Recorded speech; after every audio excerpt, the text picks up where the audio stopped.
तुम कभी नोटिस करते हो कि तुम जैसे ही किसी के ऊपर से अपना फोकस हटाते हो तो वो लोग औकात पर आ जाते हैं।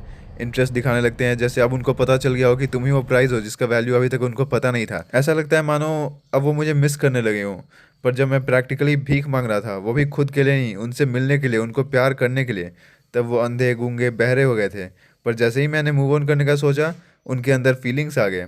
पर जब मैं कन्विंस कर रहा था, A4 शीट जितने बड़े बड़े मैसेजेस टाइप कर रहा था, हर नोटिफिकेशन पर फ़ोन चेक करना, लास्ट सीन चेक करना, चैट्स को रिफ्रेश करना, ये सब कर रहा था, तब वो इमोशनली कॉन्स्टिपेटेड थे। और फिर एक दिन ऐसा आता है जब मैं केयर करना बंद कर देता हूँ, क्योंकि मैं थक जाता हूँ। मेरे अंदर से आवाज़ आता है कि भाई अब कैरेक्टर लिमिट रीच हो चुका है, अब आगे कुछ नहीं कर सकते। तो वहाँ पर ना चाहते हुए भी मुझे पीछे हटना पड़ता है। और वहीं से वो लोग वापस आना शुरू होते हैं। बहुत अजीब है कि लोगों को मेरा वो वर्जन पसंद आता है जहां मैं उनको पसंद नहीं करता हूँ। मतलब मैं अट्रैक्टिव बन गया क्योंकि मैं अनअवेलेबल हो गया। मैं डिजायरेबल बन गया क्योंकि मुझे फर्क नहीं पड़ रहा। वाह, मतलब प्रॉब्लम मेरे साथ नहीं है, प्रॉब्लम तुम्हारे साथ है। तुम्हारा लव लैंग्वेज रिजेक्शन है। पर अब मैं समझता हूँ लोगों को वही एनर्जी चाहिए जो वो कंट्रोल ना कर पाएँ। वो उसी से ऑब्सेस होंगे जो उनसे ऑब्सेस नहीं होगा। अगर मैं जल्दी मैसेज कर दूँ तो मैं नीडी लगूंगा, अगर मैं रिप्लाई नहीं करूंगा तो कूल बन जाऊंगा। मैं केयर करने लगा तो बोरिंग हो जाऊंगा, अगर इग्नोर करूंगा तो इंटरेस्टिंग हो जाऊंगा। मुझे लगा था बॉलीवुड की वजह से कि प्यार में बहुत केयर करना पड़ता है, मेहनत करना होगा, सेक्रीफाइस करना होगा, काफ़ी सारा स्ट्रगल होगा। पर ये सब करके तो मैं इनविजिबल हो गया। फिर मैंने केयर करना बंद कर दिया, ईगो या बिटरनेस की वजह से नहीं। मुझे ये फील हो रहा था कि मैं दूसरों को पाने में खुद को ही खो रहा हूँ। और मुझे साइलेंस कन्फ्यूजन से ज़्यादा अच्छा लगा, उनका डिस्टेंस उनके क्लोजनेस से ज़्यादा अच्छा लगा। और वहाँ से ज़िंदगी पीसफुल हो गया, बोरिंग वे में नहीं, सेटिस्फाइंग वे में। और फिर वो बोलते हैं कि तुम अब पहले जैसे नहीं रहे, तुम बदल गए। हाँ, क्योंकि वो ज़रूरी था। Because I got tired. अब मेरा पीस पोटेंशियल से ज़्यादा इंपॉर्टेंट है। सो मैंने हील किया, बाउंड्रीज सेट की। अब मेरा टाइम गिफ्ट नहीं है जो मैं किसी को भी दे दूं। अब मेरा अटेंशन, एक्सेस, प्रेजेंस सब कुछ लिमिटेड और एक्सपेंसिव है, क्योंकि मुझे पता है क्या होगा अगर मैं ये सब फ्री में दे दूं। और सच बोलूं तो ज़्यादातर लोग तुम्हें मिस नहीं करते, वो लोग बस तुम्हारा एक्सेस चाहते हैं। वो मिस करते हैं तुम्हारा अटेंशन, वैलिडेशन, कंफर्ट।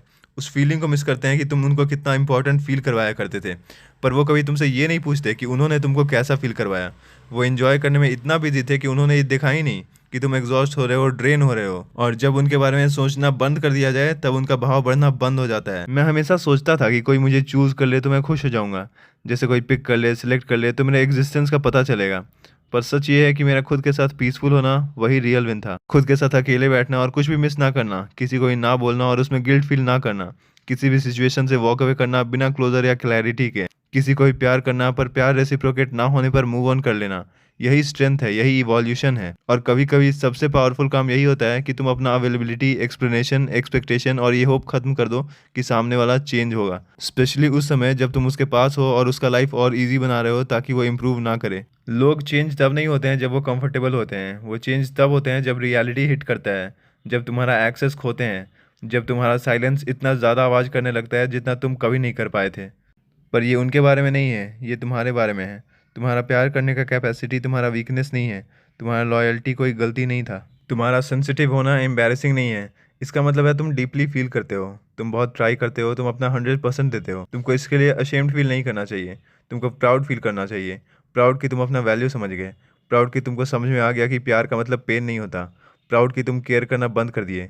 इसलिए नहीं कि तुम कोल्ड हो, इसलिए क्योंकि अब तुम फाइनली वार्म हो चुके हो खुद के साथ। जब तुम फाइनली चेज करना बंद करते हो तो सब लोग वापस आने लगते हैं। तुम सोचते हो कि मे बी इस बार वो चेंज हो गए होंगे, पर खुद से एक क्वेश्चन करो, क्या वो लोग अभी भी रहेंगे अगर तुम पहले जैसा बिहेवियर करने लगोगे? क्या वो लोग सच में वापस आते अगर तुम एक्सेस डिनाई नहीं करते? वो लोग वापस इसीलिए आए हैं क्योंकि तुमने फाइनली डोर लॉक कर दिया। हीलिंग तुमको सस्पिशियस बना देता है। पैटर्न, वर्ड्स, जेस्चर्स, तुम सब कुछ नोटिस करने लगते हो कि लोग कैसे तभी प्यार करते हैं जब वो कन्वीनियंट होता है, कैसे उनका सॉरी भी किसी इनविजिबल स्ट्रिंग से अटैच्ड होता है, और अटेंशन का मतलब अफेक्शन नहीं होता। तुमको तुम्हारी ज़रूरत और वैल्यू के बीच का गैप पता चलेगा, और तभी तुम्हारे अंदर डिटैचमेंट आता है। इसलिए नहीं क्योंकि अब तुम नम हो चुके हो, पर इसलिए क्योंकि अब तुम फाइनली गेम समझ चुके हो और अब तुम खेल नहीं रहे हो। और सुनो, जो इंसान जेन्यूनली तुम में इंटरेस्टेड होगा उसको तुम्हारा वैल्यू समझने के लिए तुमको खोना नहीं पड़ेगा। वो हॉट एंड कोल्ड प्ले नहीं करेगा, लव को टेस्ट नहीं बनाएगा, और तुमको कन्फ्यूज़न से ज़्यादा कामनेस प्रोवाइड करेगा। वो तुम्हारे लिए सब कुछ सेफ, सिंपल और ऑनेस्ट रखेगा, और हार्ड टाइम्स में भी साथ रहेगा। बिना बुलाए आएगा, तुमको देखेगा बिना तुम्हारे परफॉर्मेंस के, और यही प्यार तुम डिजर्व करते हो। पर पहले तुम्हें ये खुद को देना होगा। तुमको वो बनना होगा जिसका तुम वेट कर रहे हो।